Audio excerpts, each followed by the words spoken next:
انار واندرفول، استان گلستان، شهرستان آق‌قلا.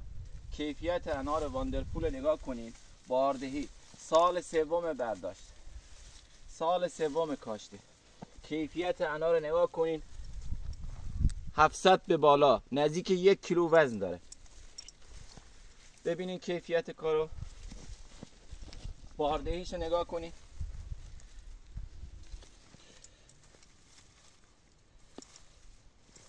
ماشاءالله.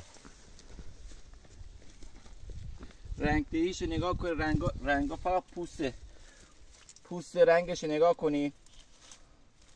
کیفیت کار نگاه کنید، فقط دانه بندیش نگاه کنید.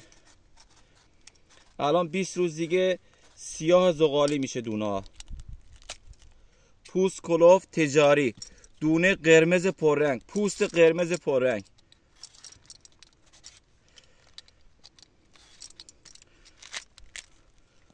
کیفیت انار قرمز کریستالی، هسته نر. دوستان خواستین نهالش هم از سال دیگه خودمون تولید میکنیم.